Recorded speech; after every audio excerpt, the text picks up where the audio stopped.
All right, you tell me when we're on, and then I'll start saying things. Right. And there's people that like me enough to come and see me locally, but not enough to travel. Okay. I'm not Taylor Swift. I suffer with anxiety, but I'm also quite creative. I'm able to write jokes. Well, why? Because my mind is whirring and moving at a speed, and I mess around with jokes. But if I'm not messing around with jokes, my mind will be taken up with counterfactuals. Comedy has got me invited to number 10 Downing Street to meet the Prime Minister. Right. And I've met the King. Great. It's also got me on the front of the papers For the wrong reasons, yeah. and people with placards outside the front.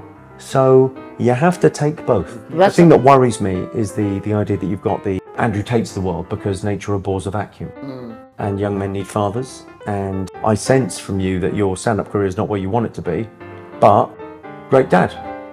What more do you want? It felt to me like the biggest problem with comedy was work was more fun than fun. Yeah. It's like, where else do you want to be? You always had great stuff. Oh yeah, and Jimmy, and I've got lovely routines, and I hope there's other routines to come. I remember driving down the A4 over flyover at Hammersmith. There was a great big cartoon picture of yourself. I'm lucky because there wasn't a scintilla of me that was envious. I could see a joke of yours written down in 15 years' time. I could not have seen you. I could see a joke of yours written down and go, that sounds like Dominic English. Yeah. Because you've got an authentic voice. It's you. What's the difference between the worst day of your life and a hilarious story? Just a bit of perspective. Like, if you've ever, I don't know, shat yourself on a train, it's a fucking, you're having a bad day. That is a bad day. But told right, that's the funniest story there's ever been. And all there is perspective. The joke's in the show this evening. I talked a guy down from a window ledge and it wasn't easy. At one point, he nearly came back inside. So Jimmy, thanks for your time. I mean, it's my absolute pleasure. Well, you're very busy. Yeah, well, but everyone is very busy. Well, no, you're busier. I don't know, because I think everyone gets up in the morning and they go to bed at night, and the days seem to fill. Although you have a gig tonight in a big foreboding room, you have two gigs tonight. Yeah, the Hackney Empire, which is a great room to play. Which is where we are now. Yeah, it's a wonderful theatre, and it's this thing of like, there's areas of London. There's obviously, people think they've played London because they've done the O2. Yeah. And you go, no, there's places that are 3 hours away from that in London. Yes. So you've got to kind of go out there and Right. there's people that like me enough to come and see me locally, but not enough to travel. Okay. I'm not Taylor Swift. No one's booking a hotel to come and see me. You're very popular. Because you're doing two shows here tonight. Yeah. And what I thought was interesting is when you said, hey, Dom, of course I'll do that for you. You said to me, let's do it before a gig. And I thought, well, because in my head, before a gig is my just getting my shit together. Right. But you're able to just compartmentalize and go, no, I can do that. I can speak to Dom and then go do my gig. Well, I think that's it's probably a function of gigging a lot. So if you do 300 plus shows a year, I think you kind of build that into your... I can test that. Really? You think? I can test it because, and I'm going to share a story with you, which I think is very interesting, and a demonstration of your powers of renewal. And I think you're not being bridled with the fear that cripples a lot of stand-up comedians. Well, there's an interesting study they did. It was about actors, but it's a related field. Right. And they put heart monitors on them, and they looked at their and they did blood work. They're all the readings. Yes. On the first night of a play, and the guy's dry heaving at the side of the stage. I'm never going to remember my lines. This is going to be a disaster. Yeah. Okay, they did that, took the readings. Oh my God, the stress levels through the roof, the cortisol through the roof. This is horrendous. This can't be good for you. Sure. And then they took readings 3 months later, and the guy's eating a sandwich at the side of the stage. Oh, I'm on in a minute. Cry. Putting out your cigarette. Okay. Walks on stage. They do the readings. The readings are exactly the same. Oh. The level of stress is exactly the same, but we look at it differently. We code it differently. They can manage it perhaps differently. Because you're as terrified now walking on stage as for your first gig in terms of your physiology. But psychologically, you go, well, I'm ready for that. I know what that is. So it's an interesting thing of going, what is terrifying and what is exciting. And those things kind of cross over. The way that we code things is incredibly important. Yeah, someone said to me, don't think of yourself as being nervous. Think of yourself as being excited at the prospect of being an entertainer. You know, going on stage and getting laughs. Yeah. And even though I know my gear is funny, and I know my links, I always have that fear of it could go wrong. It hasn't gone wrong, or very rarely, but it could. And that could is enough for me to be to create a hurdle for me. But if you don't have that hurdle, it strikes me that the dragon isn't big enough. Okay. Everyone needs something that they're trying to live up to. So that, whatever the challenge is, my thing is always like, I'm probably boring saying it, but you can't have a great character and an easy life. Yes, no, I've heard you say that. Yeah. You need to kind of have something that's pushing you. So with me or whatever, with comedy, you go, well, I'm trying to make the show better every single time. You're trying to make it better every time you go out there. And that's... So maybe not having a chat with a mate on camera before a show will make you even better because you can concentrate on your gear. Well, I think being in the space, when you walk on stage, there's that kind of Dr. Theatre thing of like going, okay, well, I'm here to entertain you. I try and practice, like, I'm not a religious man, but I do kind of... Anymore. I was religious when I was growing up, but I do a gratitude practice. Right. Which is just, and literally, I'm just trying to be as grateful as I can and be cognizant of what I should be grateful for. And is that something you have to remind yourself to do? Or is it Well, pre-gig's interesting. Is it default? Because you go, well, I'm performing for 4 hours this evening. Right. But so are they. Being in an audience is incredibly performative. Right. If you think about it, if I say, how are you doing? Oh, how are you doing? Yeah. You go, yeah, I'm all right, yeah. I'm okay. If you went, yeah! We'd think, well, Too much. Psychotic. Too much. Something's gone wrong. But in an audience, I'm expecting them to go, yeah. Right, okay. I'm expecting them to laugh out loud in a way. If I told you a joke now, the best joke in the show, right, you'd go, oh, that's good. I like that. Clever, that. Nice. Yeah. But if you're sat with 15 mates watching it, you laugh out loud and it's a signal to other people. It's very sort of performative just being in the audience. And it's also remarkable how audiences vary and differ. You're going to see from 2 shows tonight. You might go on at the top tonight on the first show and think that they're there straight away. Second show, you might have to work harder to get them really going. It's an amazing animal, an audience. But when we're doubling up on the circuit, back in the day, you turn up and you say to a comic, "How are they?" Yeah. And they could tell you, "Well, they're a bit this," and you know immediately, "Okay, they're a bit that." And I know it's true that there are different audiences, but I don't think it's useful to know that. So I choose to ignore it, and it's all me. And it's my responsibility to get them where I need them. Because I know they've come to laugh. I'm in the privileged position, as are you, like anyone that's bought a ticket to see a comedy show. Yeah, well, you're a destination. Wants to laugh. I think of you as a destination comedian, which is very rare. On the circuit, we're all circuit comics. Right, you've come to see comedy, but you'll see. Exactly, you're just in a room, and then the promoter owns that room, and he has all the power. Whereas you're a destination comic because tonight they've come to see, which gives you the box office, which obviously is good coin, and it's self-selecting. Yes. Well, the issue though there is audience capture. Yeah, well that's where you keep on giving the audience what they want, and the old joke about if you do enough A/B testing on the internet, everything's a porn site.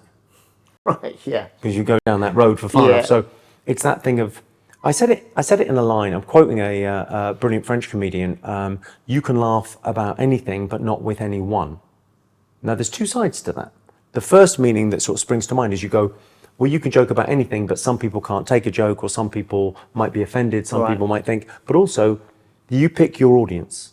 If you don't like your audience, if I walk out there and go, oh, these people, that would be entirely my fault. I love my audience. They're very involved in the show. We have a similar sense of humor.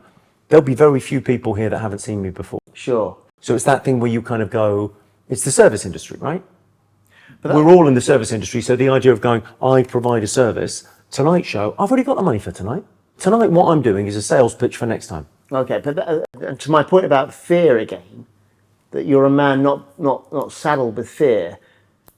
I'm always stressed when I know they've been to see me before, because I think, well, okay, that means I can't do this, I can't do that, I've got to do new stuff. Now you're famous for your new stuff, but let me just share with you my anecdote about how I know you're a very unusual comic in my opinion. So you did a gig where I live locally in London, and it's an outdoor gig, it's an easy gig, I've done it many times, I had a really good time doing it. You were already famous, you were a draw, you'd have been on last, and you had a really tough gig. So I had friends at the gig, and they said to me, without being unkind, they said, hey, Dom, I saw Jimmy Carr, and it was really tough. And I was really surprised, because you had already become a very successful stand-up. And I said, well, how bad was he? He said, well, he really didn't do very well at the end. And I saw you about 6 weeks later at the Grosvenor House Hotel. So you were doing the ballroom, the great room, and I was doing the ballroom. And we happened to be in the same hotel. We caught up. How you doing, Jimmy? And I wasn't being scurrilous. I was just interested in your reaction. I said, hey, how was the gig at Cannizzaro Park? And you looked at me and you went, it was great. And I was really interested by that because I thought, okay, are you lying, or are you just, your brain is so powerful, your constitution is so powerful that you said, no, the gig was great, Dom. And how I know you weren't lying, it wasn't a contrivance on your part, is that you then went back to Wimbledon Theatre a year later and did the big theatre. And you probably did 2 shows that night. So had I done a gig in a town that had gone badly, I'd never go back there. Really? Yeah, I did a gig in Southend once, and it said, saw Dominic Holland in Southend, piss poor. I've not been back to Southend since. Because in my head... This is mad. Well, it's madness, but it's how I deal with it. But it's also, for me, a great gift that you've got. Because I don't think you were lying to me at the Grosvenor House Hotel. You were saying to me, yeah, it was great, Dom. Because you have this... I weirdly have a good memory for gigs. I do remember the gig. And it ended with an amazing sing-song. Okay. Someone asked, can you sing? And I sang the whole of Sweet Caroline, and the whole audience joined in. Okay. And it was really fun. Okay. And... But my point stands that you have this sense of poise and confidence, innate confidence, and you back yourself to the hilt. Well, I don't know, though, because I think there's something about anxiety and creativity that go hand in hand. Like are you an anxious person? You don't strike me as an anxious person. No, but then you can't... I'm very aware of my character and also my reputation. And they're different things. Characters who you know you are, reputation is what other people think. I suffer with anxiety, but I'm also quite creative. I'm able to write jokes. Well, why? Because my mind is whirring and moving at a speed, and I mess around with jokes. But if I'm not messing around with jokes, my mind will be taken up with counterfactuals and thinking about difficult, or what could happen, what terrible thing could happen, could befall me, or the state of the world or whatever. Sure. So I'll get quite anxious and, sometimes suffer with panic attacks and things. But you kind of go, well, reframing that as a positive and go, well, what's the gift there? Well, the gift is sort of creativity. You can't just have the positive thing without, there's a bit of a negative too. And so is part of your work ethic keeping that at bay then? Yeah, well, I suppose that thing of like keeping fresh and gigging a lot, so you take away the nerves, because it's not like if you go away for a couple of weeks on holiday and come back, the first gig back tends to be tremendous because the nerves are very out there, and you have to remind yourself that people are paid to be here. Yeah, sure. It's a big night out. Sure. If you brought the family, it's expensive. And I've got babysitters, and and you want to deliver, and it's the 2 drugs. It's the endorphins from the laughter, but also the dopamine from not quite knowing where the laughter's coming. Right. That thing of like going, you want to go kind of, you want to surprise them with where the punchline is. I'm always like fascinated when I see comics and they do like 5 pullback reveals in a row. And you go, why isn't that working? You go, mix it up, man. Let me just say, in all the years I've been doing stand-up, I'm very proud to tell you I've never done a pullback and reveal ever. Really? Never. I've always watched them and thought that's a free laugh. Yeah, I don't mind a free laugh. I mean, I don't mind a free laugh. I just think it's that thing that the variety of joke types that you have within a show is a very important thing, and people kind of confuse joke type and function. Sure. So they go, it's a roast joke, and you go, what do you mean it's our roast joke? That's the function. It's not the type of joke that it is. And you can get to the weeds on this stuff, but I think when you're putting a show together, you sort of just writing is just writing. Just churn, just write down everything. Never refuse the muse. Anything you think might be funny, you test it in front of an audience, and then putting a show together is about sequencing. So you're building these little sequences of jokes that people can kind of, the stakes get higher, you get an applause break, and then you start again. Again, though, that is part of your difference, because you can sit down, and so how I write comedy is I don't write comedy. Things occur to me, I'll see something, and then I'll try and articulate it into a clever piece of phraseology, which if I deliver it with the right pause, people will laugh. Yeah. And if I don't see something, then I'm not bothered. I'll just carry on, do the stuff I did last night. Whereas you sit down, and you've said to me in the past, I will sit down and I will do 5 hours of actually constructing jokes. I'll write my jokes, and they work. Now, I've never done that. Well, it's interesting to go that thing of going, the thing that I don't like about comedy sometimes is that there's a sense of magic around, it just kind of came to me. And you go, well, yeah, but knowing how this stuff works, you know how it works. Sure. I think you can take away that level of, I always like Chuck Close's line, inspiration is for amateurs, the rest of us go to work. And I think coming to this in my mid-20s, which was relatively late, most people kind of start at university and kind of go from there and never get a proper job. So I'd had a proper job, and doing comedy, I kind of felt like, okay, well, if I take this seriously, if I want to do this, I'm going to put everything into it. I'm not going to leave anything on the table. And you arrived as a fully formed comedian. You did arrive in a suit. You arrived you had a very clipped persona. It was very defined. And also, you made a big dent on the circuit immediately. Like, who's this guy? I don't think you have a choice as to what kind of comic you are. I think your sense of humor kind of chooses you. Right. So it's that thing of like the thing I love about your stuff is like it's very Seinfeld in that there's no word you could take out of that. It's like a perfect little aphorism of an observation. And you go, well, every word is required, and the timing's very kind of, it's an interesting kind of rhythm that you speak in. Yeah. Yes, and that's why I didn't ever have much success with sitting down and writing material. I mean, I was always amazed when comics would say to me, I'm going to Edinburgh in 6 weeks' time, I've got to write my show. And I think, well, your show's going to be shit. If you've got 6 weeks to write a show, it's going to be not worth watching, because my stuff evolves over a long time, and it evolves incrementally. I mean, I don't think I was shy in doing new stuff, but I'm never industrial like you've been. I mean, at the end of the show tonight, I don't know if you're seeing the show, but at the end of the show, I'll do 90 minutes straight, and then I'll get a piece of paper out from my pocket, and I will do 10 or 20 new jokes every single night. In this room tonight? Every single night, even at the second show when it's late. I think that's a real skill, but it's also balls, Jimmy. As soon as they work 3 times, they get banked. Okay. And then the next time you put a tour together, you go, here's all the stuff that worked. How do we position these into a show that makes some kind of, and there's a weird sense to it. I'd had difficulty articulating exactly how 90 minutes works or should work as a show. But like in terms of going, sometimes it is that thing, not audience capture, but allowing yourself to go, look, people love clips of me playing with hecklers. And on the last tour, there wasn't any of that, because I'd written such a lot of one-liners that I was desperate to do. I went, this isn't for me, it's for them. But cut the jokes out, let them breathe, and let the audience join in more. But back to fear, though. I think stand-up comedy is, people don't like public speaking. It's the biggest phobia. People do not like public speaking.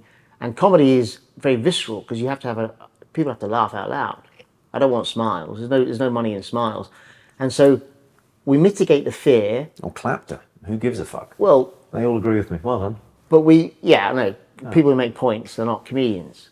But I mitigate the fear by knowing where my beats are. So it's less scary, because I know that routine works. If I get the words in the right order, they'll laugh. Okay? So doing new stuff is scary. It's like being on a top diving board. You've got to go off, or you can go down the stairs. Go down the stairs. I love doing it at the end of 90 minutes as well. Okay. Because if you do it at the top of the show, or you go and work it out in a club, right? Sometimes there's a misread in a club because people are excited to see you. Right. Oh, he's got the guy from the TV shows here. But that thing of like, you get a false read on the joke. Right. And it gets too big a reaction. You go, no, I need to know how this really works after I've just done my best stuff. Okay. So that's the acid test. Yeah. Because I think comics fall over when they just do the same gear forever. Well, it's that thing, isn't it, where you go, it's on different levels. I want the joke to be almost like, I like the idea that words are spelled, like they're magical. Like you have these lines that if you just said them in this order, anyone could read this out and get a laugh. It's just a funny idea. Great. And then you've got the performance on top of that, which is so you've got obviously the line you're saying, what's the facial expression? Sure. It's often like there's a punchline. Joe Wilkinson probably does it better than anyone else. The joke is the setup for his face. So trying to do that. So where should my face be at the end of this joke? Your leg work.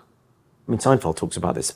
He's such a genius. But he talks about what's the leg work of the comedian? Where are you?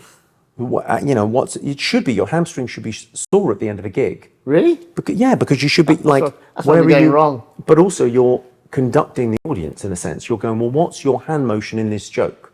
So when I'm telling a certain joke, so what are you doing with the audience? So what is eliciting laughter and applause? When do they know how to laugh? Right. Or, exactly where to laugh. They want to get it out. Anyway, so it's like, it's layering up. So you go, well, because for the first 10 years of my career, it was just the jokes. I didn't have any performance. really work with rhythm. I work with my friend Amanda Baker, who's a comedy director, and really like finding like performance and going, look, I'm a performer, even though I'm not ever going to be in musical theatre or an actor, or I'm not that type of performer, but stand-up is a performance, and I wasn't putting much into it. It was a joke recital, which is lovely and it works and it got me a certain way, but wanting to get better is about going, well, you're going to have to layer something in there, because sometimes you can get annoyed with comics. Sure. And I always think you can get annoyed or you can learn. So sometimes you see someone, they've got no material and they're eviscerating, and you go, well, what is he doing performatively with this dog shit material? Or you see someone with amazing material and they're getting nowhere, and you go, well, what are they missing? Yeah. But you're, I mean, you used to make a thing about that. You go on with a clipboard. You'd really sort of play up the fact that I've written these jokes and I'm going to tell them to you. Yeah, and that was about new stuff all the time, of going like, well, why? I don't want to settle on a 20-minute routine. I don't want to be one of these guys that has 20 minutes of stuff and like they're in music hall and that's enough forever. I always thought, I'm the gun, the jokes are the bullets. Because I want to talk to you about confidence, because I remember meeting you early doors when you were a new act and you made a very big dent very quickly. People were talking about this guy. Have you seen this guy? Have you seen this guy? Which is always a sign. Kevin Bridges had the same thing. Kevin Bridges came on the circuit, not on the circuit for very long, boom, just took off. And I think he's a fantastic comedian. Yeah, he's great. As you are. But when I met you, we did a gig in Aldershot. You probably, if you remember doing a gig in Aldershot, a little room. And you were in the middle slot, so the easiest slot on the bill. You weren't even closing, you were just doing, I think, 10 minutes. But I knew you, we were friendly. You know, I was admiring of you, we were chatting, and you were asking me for advice, which seems perverse now. But you were remarkably confident, and we were discussing confidence. And you said to me, well, it's how your brain is trained. And you talked to me about NLP. Yeah. And I think I rushed off, having met you that night, or seen you that night. I thought, I've got to do what Jimmy Carr's doing. I must have bought a book on NLP, and I probably didn't do it either long enough or correctly, because it never played through. I never became the confident person that I wanted to be to sort of facilitate my comedy ability. Comedy for me has always been a hurdle. It's always been something I've got to overcome to do. I can do it, I'm good at it, and I can do it really well on stage. I'm very surprised to hear this. Yeah, no. Because, like, I really do attest to that thing. Like, confidence without competence is delusion. Is madness, yes. Yeah. So, but you've given the world irrefutable proof you are who you say you are. You're a very good comedian. And yet, you write funny stuff, you deliver funny stuff, and you go, it's just irrefutable. Look at the number of gigs you've done and the amount of people you've entertained and how funny you are. And you go, I think maybe you're looking at the wrong metric, because it's very easy in comedy to look at a metric which is fame and fortune. But actually, that's a different thing. Well, no, I'm not meaning fame and fortune. What I mean is how I feel before a gig. Yeah. So if I was going to do a room as big as this, which I have done back in the day when I was more well known, I wouldn't be chatting with a mate before a gig. I'd be pacing up and down, running my lines, running my links, concentrating, wouldn't be taking phone calls. And here you are, very relaxed, chatting, and it's different, Jimmy. I mean, if you watch the Seinfeld documentary, when he came back to stand-up after his very successful sitcom, one of the most successful sitcoms ever, there's a great scene where he's in a green room and someone asks for a selfie, and he flashes them this awful look of, just leave me alone. He says, not now, because he's absolutely terrified of going back on stage. And you've never had that. And I think that's really a real superpower. I think I've had that. I mean, you know, I remember doing like the Tonight Show for the first time and really like properly with Jay Leno? With Jay out in LA, and being incredibly kind of nerve-wracking. Yeah. Well, good. I'm glad to hear that. You're really like, oh my God, this is like in 5 minutes something big could happen. And I did it just recently with Jimmy Fallon, and I really like, you know, people always go, hey, enjoy yourself. And I really let myself enjoy it. You know, it's that thing. If you go, the great thing about stand-up is it's like, I can't remember how it's meant to be pronounced. I've only ever seen it written down, but telic and anti-telic tasks. Tasks without end brings happiness. Tasks with an ending. So a task with an ending. So let's say you've got a play you're doing. You'll do a play and it ends after 6 weeks, and you'll say goodbye. It's a bit, you get the blues afterwards because but being a better stand-up, being a parent, whatever that thing is, it's like, it's a constant thing. You can always get better at this. Right. And I think that thing about the attitude is very important. Yes, but I'm trying to get you to, well, not that maybe that you can't, but I think if you could distill that very extraordinary confidence that I think you have, because you talk about quite a lot in your chats online, which I think are fascinating. You talk about be a brilliant at one thing, like be a brilliant comedian. Don't spread yourself thin, which I think is interesting. We could talk about because I write books. You know, it's not the Marcus Aurelius kind of stoic thing of like do less better. It's like everything that's ever given me my life is stand-up and writing jokes. So what's not doing the thing? Pacing up and down and getting nervous and not taking phone calls isn't writing jokes. It's not performing jokes. It's not part of it. I don't need that. But it's no, you don't need it because let me tell you, it's a crutch. Yeah. It's and it's something I've had to bear all my life. I'm 57 now. I've done it for 30 years. Still do it, but it is something which I've got to endure, and I would love to be free of it.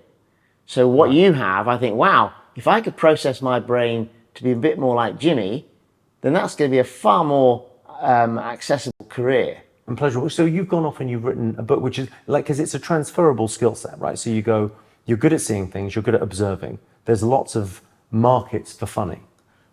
That's my point. My point to you is, I was going to say to you, I totally understand why you're a better stand-up if you just do 6 gigs a week and you are in that vein, because it's like a muscle.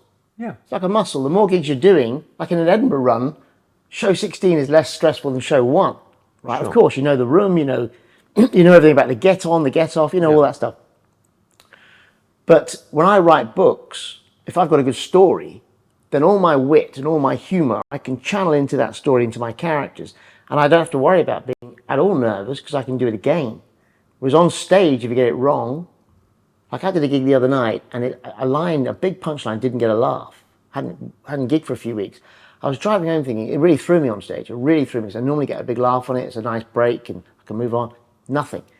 And I drove home thinking, what the hell, that gig, that's never gone badly, that line. I hadn't done the setup.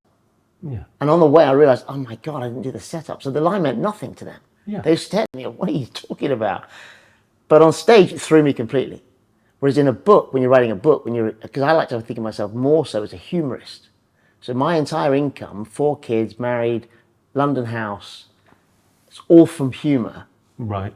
But it's become broader than stand-up. Even though 90% of my living has been holding a microphone, I've done a lot more than stand-up because I felt I needed to, because I didn't feel I had the endurance to carry on being a stand-up, going to Edinburgh every year. But also that thing of like, you can have anything, but you can't have everything. Sure. You know, you had kids and you were a good dad. You wanted to be there. So that thing of going, I had kids relatively late and actually probably wouldn't have had the career that I had. Because you can't focus on all these different things at the time. Right. Like me doing 50%, working 50% as hard is not going to get the results of someone working 100%. Right. So it's like giving it your all. Yeah. So I did that for many years and I've got into this habit of this is how I work. Right. And then, it's a big pull on your time and the travel and, we're 45 countries now on the tour. It's a lot. So it's a lot. Yeah, it's a lot. There aren't that many countries. So it's that thing of like going, well, what's important? What do you want? Yeah. So the idea of going, well, if you want to be a humorist as well, you're a young novelist, but 57 as a comedian. I mean, I think most comedians do their best work in their 50s. Most of the greats, most of the guys. That's if interesting. there was a Mount Rushmore of comedy. Yes. Okay, you got Seinfeld's up there, George Carlin's up there. Sure. Lenny Bruce. Lenny Bruce maybe, but in terms of the early Lenny Bruce is pretty. Billy Connolly, get some Brits in there. Yeah. But that thing of going, those names or whatever, I think they did their best work a little bit later. Do you think so? Yeah, it's interesting. I like to think, actually, I'm not sure that's true. I think in the arts, Billy Joel, Elton John wrote their best songs, the songs they're famous for in their 20s. And 30s. But I'd say there's a real distinction between comedy and... It's the arts, though. Yeah, I mean, you can cut it up different ways. You can say the arts, but you go, yeah, but also... What's the best work Louis C.K. ever did? I think it's probably not Chewed Up. It's probably what still to come. The Last Two. Still Last two specials have been pretty excellent. Right. I think Chris Rock is getting better and better, and that's the guy that made Bigger and Blacker 22 years ago, and it's still as relevant. Seminal, yeah. I think Chappelle's doing better work than he's ever done before. I'd like guys at that age or whatever, they've done the work in the gym. They've done it, and comedy all goes back in the pot. You know what? It's not about the last special or what your credits are. It's okay, you spent a lot of time in the gym. You can do this thing. Yeah, I suppose, and I'm very admiring of those guys. Seinfeld, for example, clearly does not need to gig anymore. And watching that documentary where it was obviously traumatic for him to go back on stage, being who he was, so as vaunted as he is, the fact that he's now coming over here playing arenas. Yeah. I mean, I admire that. I think that's guts and it's kahunas and it's And he delivers. And he delivers all the time. Phenomenal. I mean, a remarkable comedian. I mean, I remember Rich Hall called me. I did a gig at the Banana Balham, and Rich was on the show with me, and I did a good set. And he said to me, "You are the Seinfeld of England." I was so flattered. There can be no higher praise. I thought I was incredibly flattered by that. He said, "Because you just do what Jerry does." But it's that thing of like, I could really see you being a novelist, because there's something of the joke technician of you. You know, that thing of like going, well, there's a word missing there, or that pause isn't in the right place, so what's the thing that's gonna... And you kind of go, well, comedians before comedy is a really interesting area. Like if you go, well, if Mark Twain were alive today, he'd be an arena-filling comic. You think, yeah. But that didn't exist as a thing at the time. Sure. So he was a writer, and it was stories, and it was novels, and it was, you know, pieces in the paper or whatever. So it's interesting the different ways that people... It's such a golden age for comedy at the moment. It is. Netflix and podcasts, and people seem so interested in that thing of like funny stuff. And there's so many different flavors out there.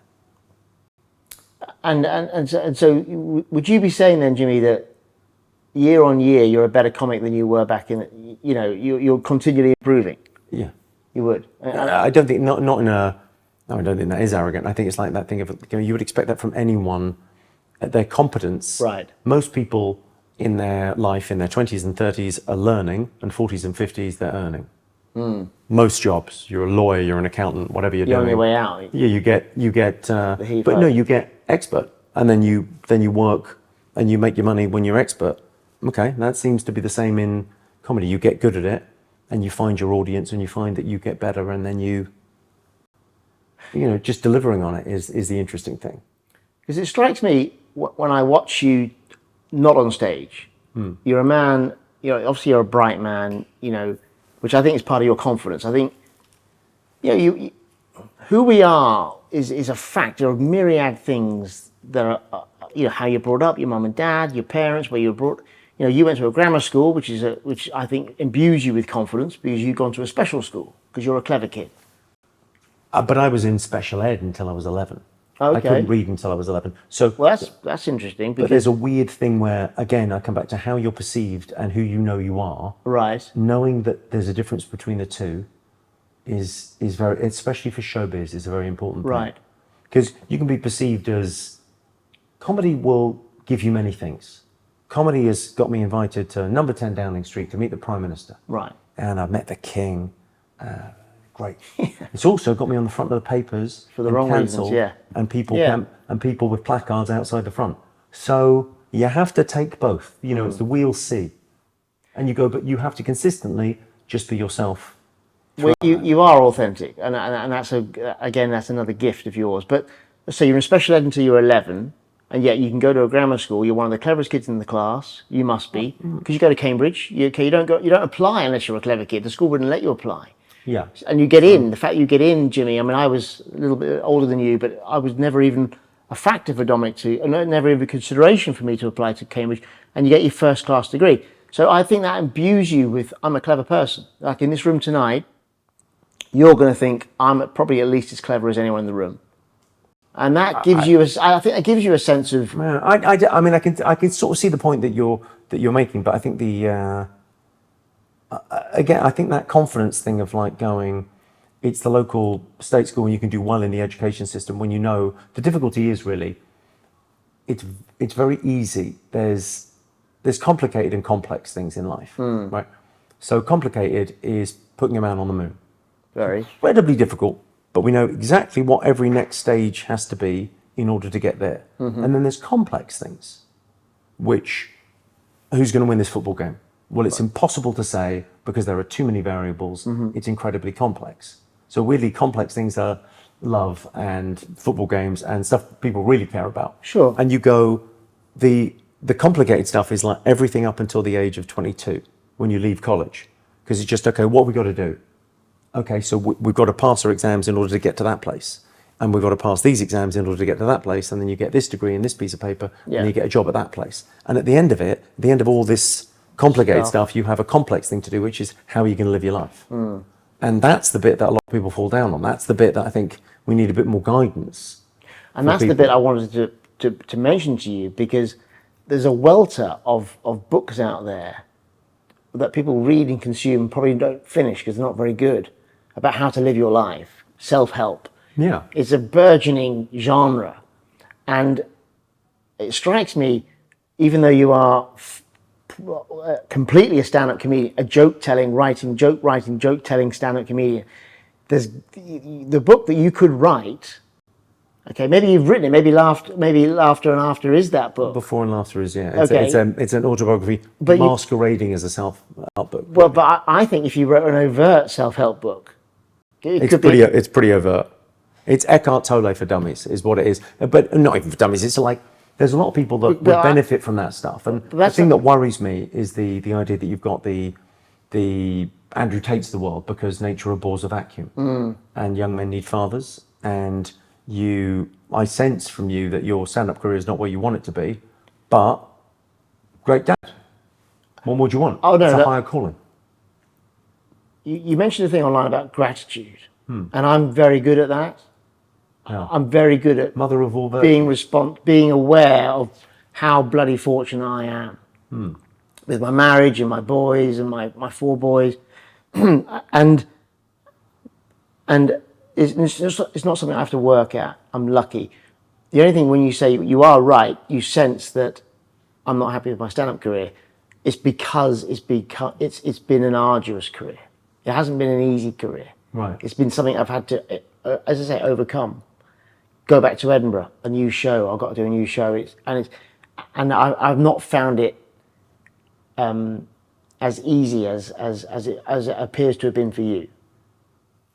And I think that's a factor of how you've approached it.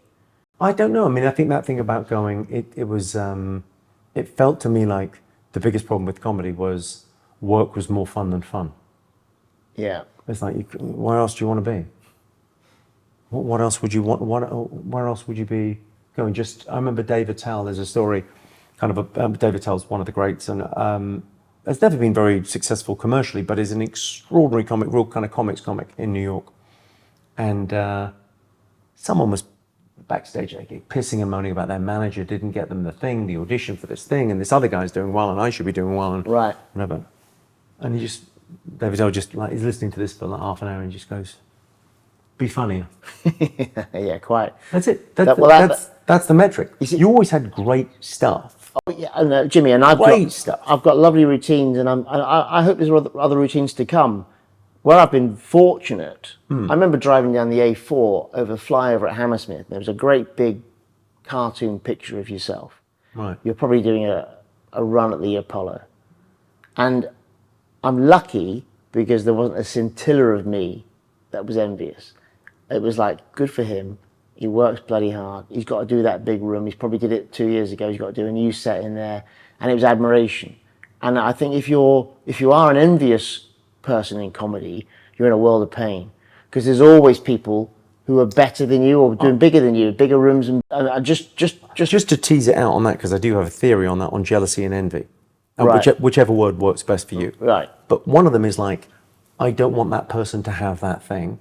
Right. And the other one's quite useful, because I think the most fundamental question in life is, what do you want? And envy can sometimes tell you that, or jealousy, whatever word you want to use. Yeah. But sometimes you go, oh, someone's playing, I don't know, Madison Square Gardens. Sure. I'd love to do that.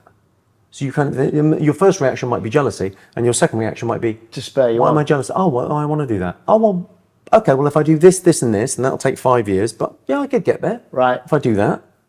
But work hard enough. But it's when it's the corrosive.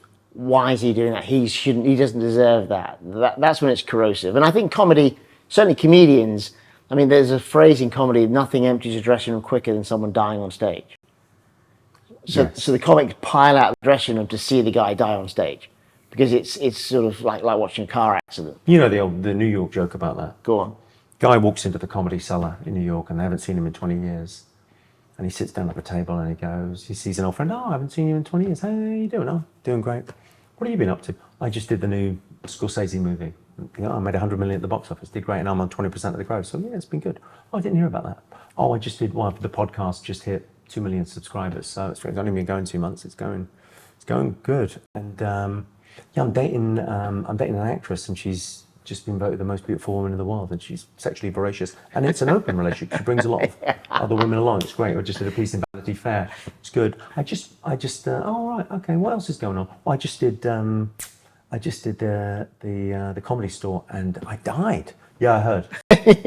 yeah. That is that. Of course. And I think that's the thing in comedy, because there's so few slots, and everyone wants the same slot. I don't think there are. I don't subscribe. I think if we were actors, yes. If we're I always think. Okay, like, so you're saying you can fashion your own room full. The guy that goes to the reason I love comedy so much, it's so okay. If we're actors and we're both the same age, like how annoyed must you be with Daniel Craig that he got Bond and you're the same age and you didn't get Bond? Sure. And he's a little bit sexier than you, and he's a little bit better looking, but not much. And he's now worth a gazillion, and he's got this life and you've got that life, and it's, oh my God, I could have got that thing. I could have been the guy. Mm-hmm. I couldn't do what you do in a million years, and I love what you do. I kind of aspired to doing observational comedy when I started. I loved it I remember the routine you did about bread. Yeah, about going bread rolls in a restaurant. You go, if you imagine at home, if someone brought you bread, you go, did we not make enough? The hell is going on? But in a restaurant, I can't believe my luck, bread. Yeah. And going, it's just, I've seen that a million times. I've been in lots of restaurants. That's always been the case. And you being able to see something like you'd landed from space. Sure. And analyze it and then phrase it in a way where there were no missing. I mean, I've retold it badly, I'm sure. That is the essence of it, yeah. But that thing of like going, and you taking a little bit of mind space and saying, I'm going to have that thought, and then that thought is going to live in some of your heads forever. Every time you're at a restaurant, the bread arrives. Remember that comedian we saw with the dark hair and the glasses? Yeah, the curly hair when I had curly hair. Yeah, but it's beautiful, right? And I love doing it, and I have loved doing it, Jimmy, and I still love doing it. When I'm on stage doing well, fabulous, great, I'm in great shape. I wish I was braver and could do what you do and turn the material over quicker. But let me ask you this: you said confidence without competence is madness. Yeah, delusion. Yeah, delusion. But we could both think of comedians now. Fred McCauley once did a show at Edinburgh called "Funny's Not Enough." It's not about just being funny anymore. What about the comedians who we see regularly on TV who we know aren't terribly good stand-ups, wouldn't do a good set in a club, and yet they're on TV all the time? How do they reconcile? Neil Brennan, very good friend of mine, Neil. Brilliant man, brilliant comic. And he did a keynote speech a couple of years ago in Just for Laughs. And he said there's 60,000 brain surgeons in the world. 60,000. It's a lot. I think that's a lot. I mean, there's 8 billion people. It's not that many brain surgeons. 60,000. How many people would you trust to do an hour-long special? Like if a friend said, do you want to go and see the show? And you go, How many guys do you trust to do an hour? Now, depending on your generosity as a comedian, the higher end, the most magnanimous guy in the world will say 200. And most people being realistic will go, there's 50 people that can put a special together. Right, okay. So you say it's more rarefied than brain surgery?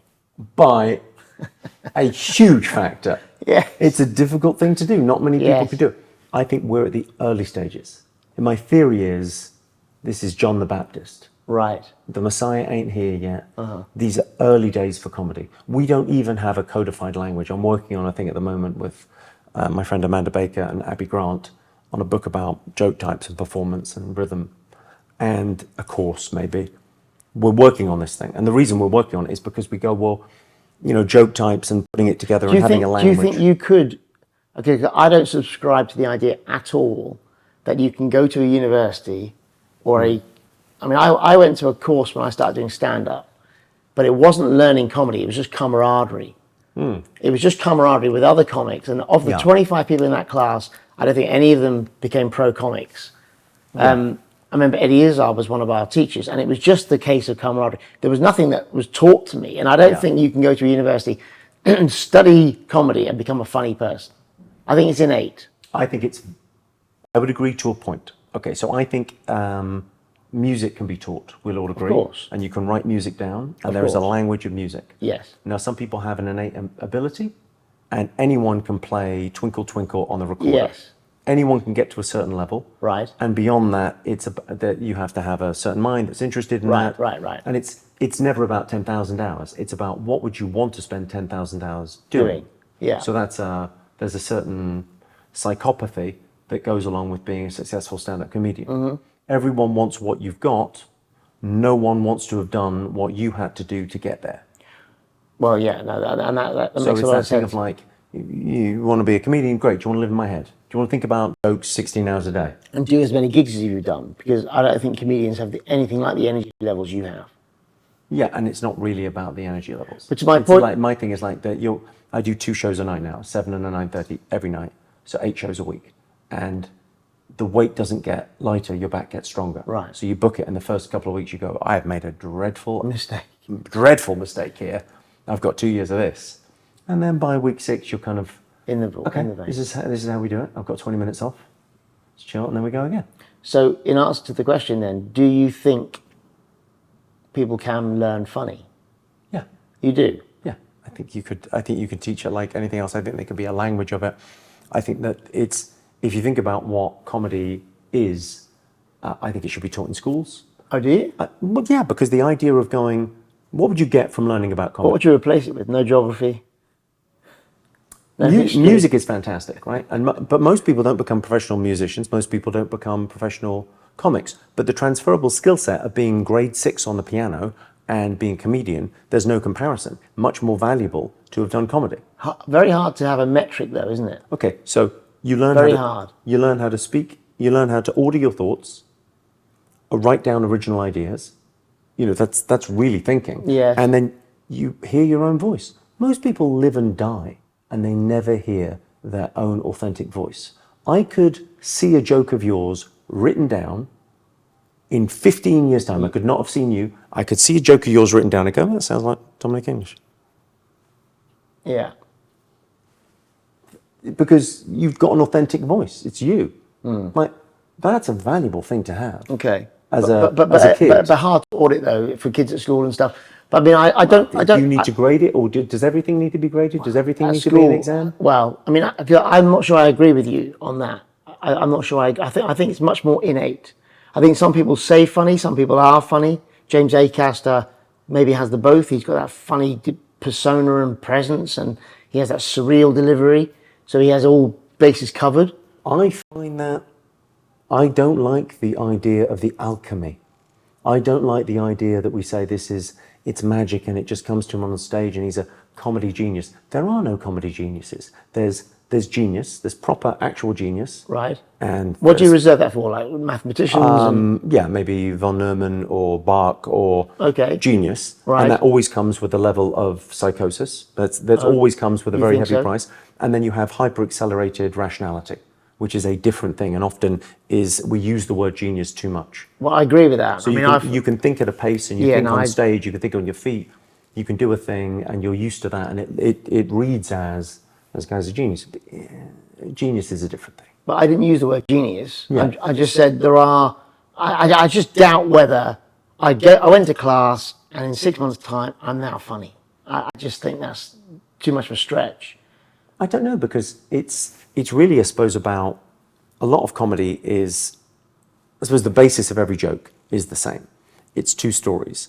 And in the first story, you force your audience to make an assumption that turns out to be erroneous in the second part of the story, which is the punchline. Mm-hmm. Okay, so most... and you do need them both, or you do what I did on stage, and they just stare at everything me. from like a guy falling over in the street is 2 stories. Right. The story is a man walks along, and the story you weren't expecting is man falls over. Into the manhole. It's not the norm. Right.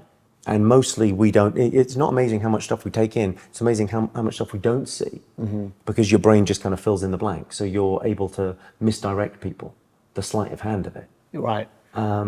So I do think that it's a teachable skill. And I think the mindset of trying to see funny things, trying to see things, because it's about perspective. So it's often that thing of like, talk a lot about there being a mental health crisis out there. We do, yeah. And the perspective on things. Because what's the difference between the worst day of your life and a hilarious story? Just a bit of perspective. Like, if you've ever, I don't know, shat yourself on a train, it's a fucking, you're having a bad day. That is a bad day. But told right, that's the funniest story there's ever been. And all there is perspective.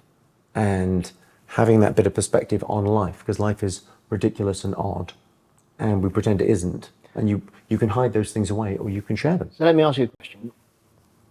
Something which we haven't considered is the delivery. And I think most comedians, I think, narrow down on stage. I think you get comedians like Ross Noble, who can at least maintain their parameters. I'm talking very free now, so I'm not under pressure. And some comedians can expand. When you're talking on stage tonight, not that, in an hour's time or so, do you feel differently to how you are now? Because I feel very differently to how I am now. And a little bit. I mean, I'm very aware of this. Like, I'm very different when I'm being interviewed and we're chatting than how I am on stage. But it's very authentically me in front of 1,000 people that pay to be entertained, and we're going to be entertaining them. So it's that thing of like, I try and keep it so that the thing that I look for is not like on stage, off stage. The thing I look for is, this is material on stage, this is crowd work, and I want it to feel the same. I want people to not be able to see the join between the improvised stuff. And because I always think improvised stuff, it's like asking a magician to do real magic. And it can't, because it doesn't exist. You can't, but as a comedian, you can be funny in the moment, off the cuff. Sure. And you get these magical moments that could only happen that night in that room. Great. And they're funnier because the audience feel that they're special. Those moments are for us, because we're in this room. And that's that thing of like, why go to a comedy show? Well, because it's fun, but also it's tribal. Okay, people like the unit of our culture is the individual. It's a little bit misreading. Yeah. Because actually, family and friends and the audience, and we've all got a lot in common in that room. When we all get into the room this evening, we all share a sense of humour, slightly maybe darker sense of humour, which is really fun and a bit transgressive. And they're all expecting that to happen. And I've got no filter. And really, if we were going to define friendship, it's filter. You sit next to someone you don't know on a plane that you don't know. Weather's nice, yes. Yeah, pleasantries. Lovely. Pleasantries, nothing, massive amount of filter. Someone in the office, a little bit less filter. You've known this guy a few years. Sure. You might say, I don't feel great today. Family, close friends, zero filter. Open book. That's your best friend in the world is the guy that you have the least filter with. Sure. And if you treat the audience like that, oh my God, they give it back. Yes. So it's a science then, Mr. Carr. Yes. I don't know. I mean, maybe I'm mad. I'm going to try and do it. I think it'd be a great mitzvah to do something that's like it's a comedy, but tell a man a joke, laugh for 30 seconds, teach a man to joke, and who knows?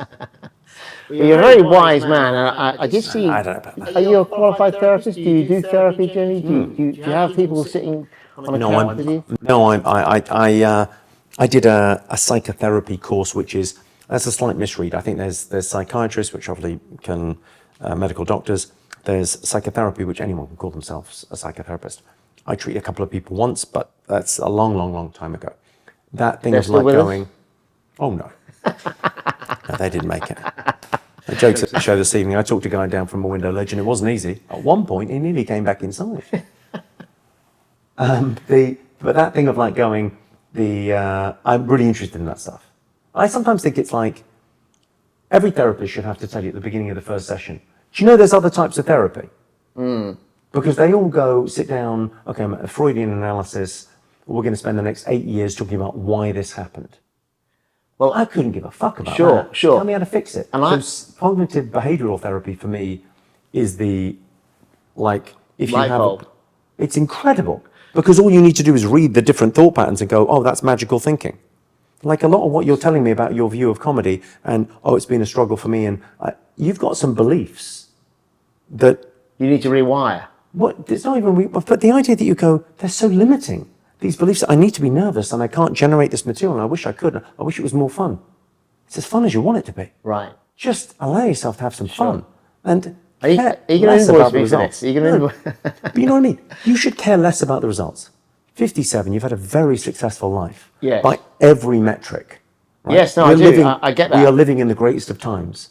But I think you should give yourself 10 years and a big aim and say, right, well, I want to sell out the Palladium, whatever it is, whatever aim you want, your true north of like, okay, that'd be fun. I want to sell loads of books is what I want to do. I want to become a comedian who is a very successful novelist. That would be my thing. Right. But that's another, I'm working on that, Jimmy. I'm trying to do that as well as being a stand-up comedian. But I have to say, the feedback loop's very long on that though. That's the thing. The downside to writing a book is the feedback loop is minimum 2 years. Although it's very gratifying to get an email from someone in Rio de Janeiro, as happened to me. He'd lost his wife. He went on a sort of grief break, and reading Only in America, my first novel, he said, absolutely took him away from his grief, and he spent 2 days laughing on the beach in Rio. And that email that I got years ago is still something which I hold very dear. My God, that's lovely, isn't it? Yeah, and so that gratification was extraordinary. But what I also am very seduced by is the idea of being paid on endeavour already committed to. So work that you've done pays out now. That's in terms of the arts, that's the holy grail. Bob Dylan, Elton John, Jimmy Carr, you're paid on stuff that you did years ago because it's still being shown on TV. And that's very, I'm paid when I'm on stage. I get paid to do a gig.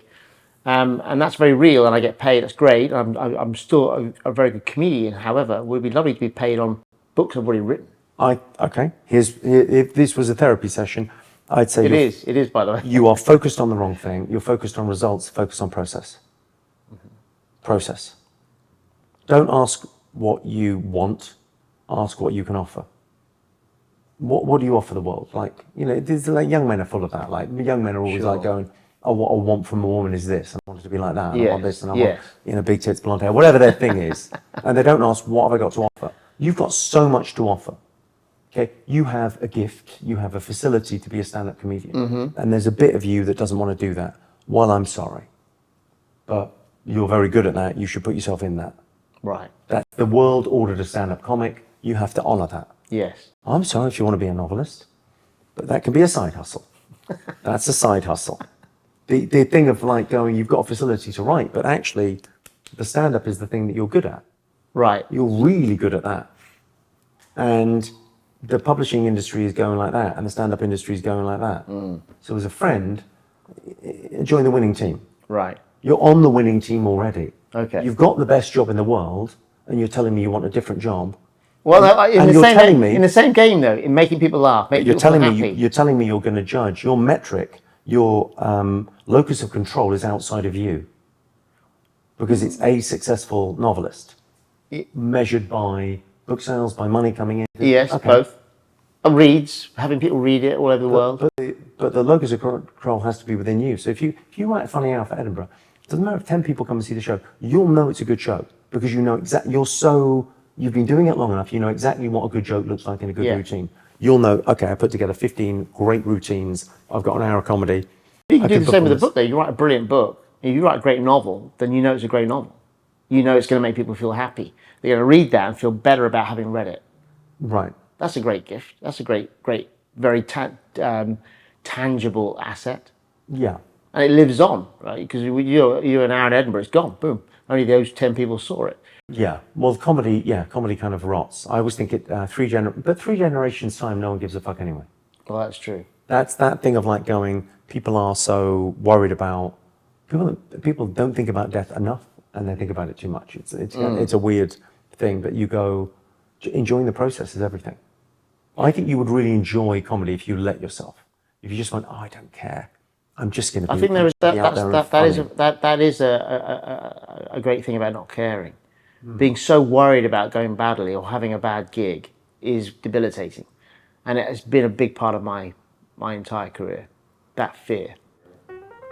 Oh, hello, my name's Jimmy Carr, and I'm publicly endorsing Dominic Holland's book, but with some important caveats. I read it on a train going up to Edinburgh, and I laughed out loud. Not LOL that people put online where they didn't laugh out loud. I laughed out loud, and I think I scared some people. I've got a weird laugh. It's on and in, not on out. It's like, ah, ah, ah. And it sounds like a seal having a panic attack. And Open Links made me do that 4 or 5 times on the way up to Edinburgh. I'd recommend you buy the book and read it, but not in public.